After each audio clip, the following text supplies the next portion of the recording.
Hi, I'm Kevin Hill, and today we're going to do a very beautiful, colorful desert painting. In fact, this is a real mountain from Sedona, Arizona. Of course, if you're enjoying these painting videos and you want to see more, be sure to leave a like and subscribe if you haven't already.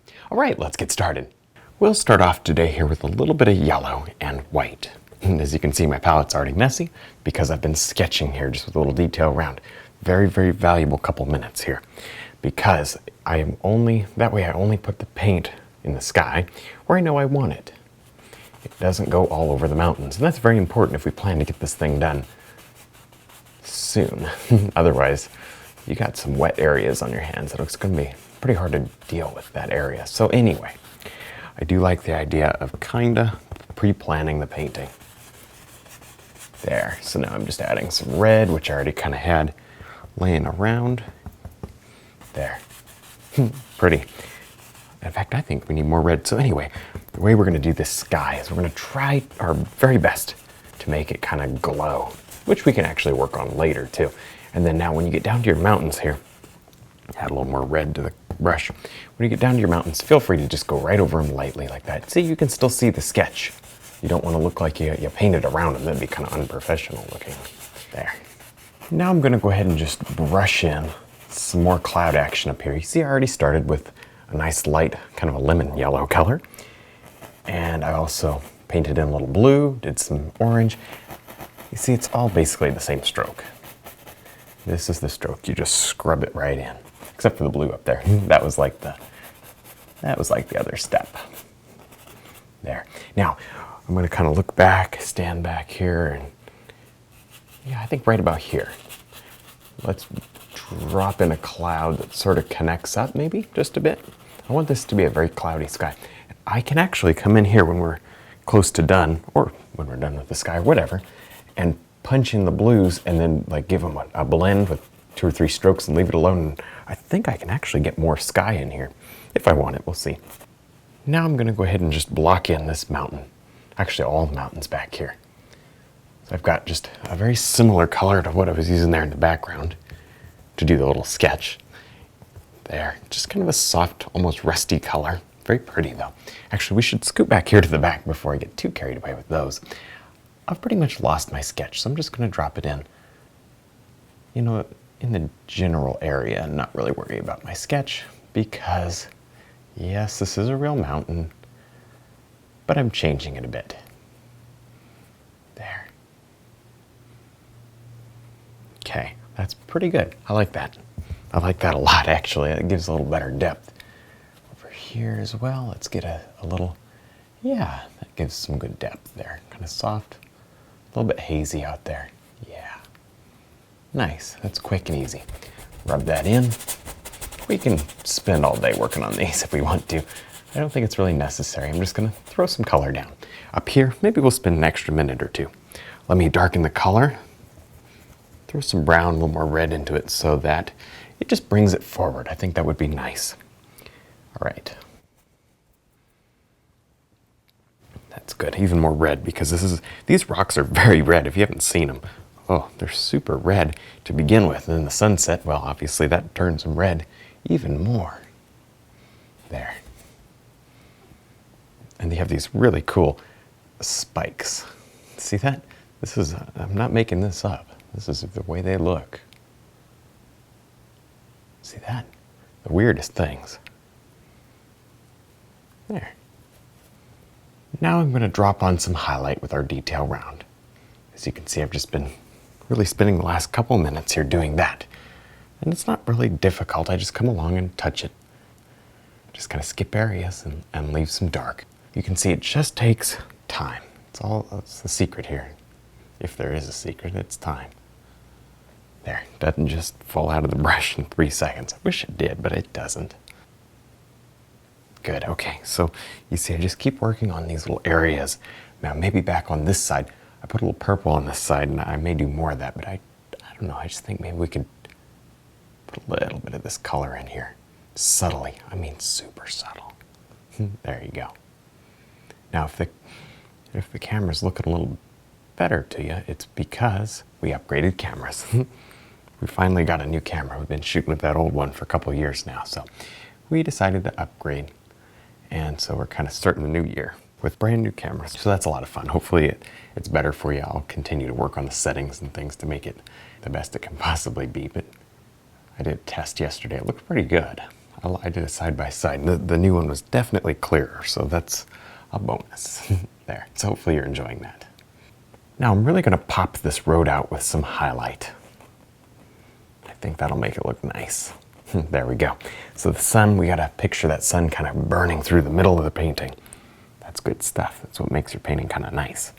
So as it goes down, you just kind of imagine where it would hit the sand.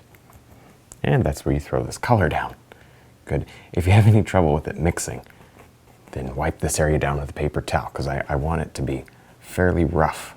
I don't want it to be smooth at all, so I don't want it muddy or anything like that.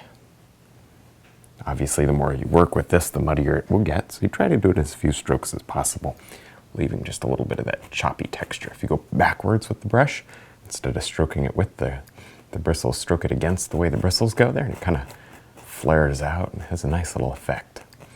See how that kind of pushes the paint? Yeah, there we go. And then as we come down, you know, your strokes can get a little bigger. There we go. A little bigger, maybe more dark showing. That's it. There.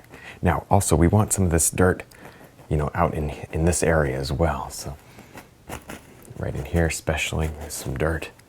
Good.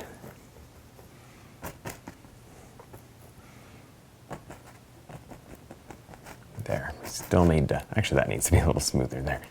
So we'll rub it and allow it to blend. We still need to add bushes in and around this area. So I'm going to make it much bigger than I know I want this area to be. So you wouldn't want it this big, that looks out of place. So what we'll do is we'll chop it down with some bushes. There, and we'll leave a little bit of this showing through. That's why we make it bigger. Now using the filbert brush up here, I'm just going to, you know, very quickly drop in some highlight to these bushes, and then as they go back, they start to become large trees. There. And a lot of this just, these little, you know what, they're not even that tall, even when they're trees. They're kind of short. You know, the desert is one of the harder places to paint. I don't mean to say that to like make you not want to do it, but just saying that they're kind of hard because you have to paint each individual bush. That's the only reason. So as long as you're good at painting bushes, it's okay. There. All right. So anyway, I'm just gonna keep painting bushes over and over again until we're done here. It's not really a good shortcut for this. Best shortcut is, I guess, just to figure out how to paint a bush quickly. There. Try not to spend too much time on it. There. It is going to take a little time though. And we can also change to our little detail round brush. And this might be interesting to just, I was working on some of the highlights here. We might do some more of that with the detail round actually. Might be nicer with the detail round. I kind of like that. It gives you a different effect.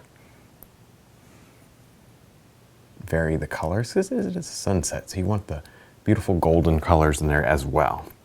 That way you have a little bit of everything sprinkled throughout. Leave a lot of your darks. It's always important to leave the darks. There we go. That's looking better. I like this. Now I'm going to drop in a fairly large tree up here. And what I did to start was I made a very thin line, as thin as possible, to make sure that I liked where the tree was going. Now I'm coming back and making it just a bit thicker. That's good stuff there. Okay, cool. And maybe, yeah, right here it needs like some sort of an offshoot. There. Now I'm going to just apply a little bit of highlight to some of these leaves. And I dropped the leaves in very quickly with a little detail round brush. Didn't take me just a couple seconds. I don't want to lose the look of this being backlit. I don't want to lose that at all.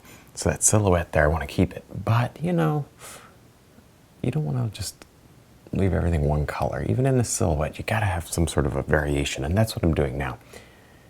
And over here, maybe we start to see just a little more light.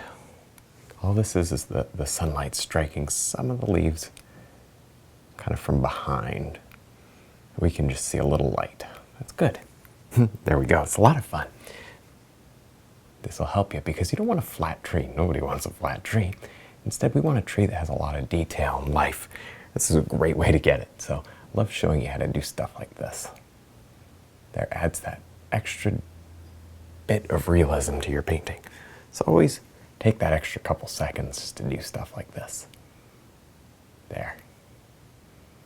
Now I'm going to go ahead and just drop in these rocks down here. At least the shadow. I threw a little highlight in, and that was good, but now we need a shadow. There. Yeah, that's good. And I decided to drop the tree trunk down a little lower. Kind of give us a little better depth to the painting. Good. That's it. Leave a lot of broad brush strokes. Just dark down here. We don't want a whole lot of anything to show down here. There, that's good. That helps. And then maybe just soften this area out and shadow back here.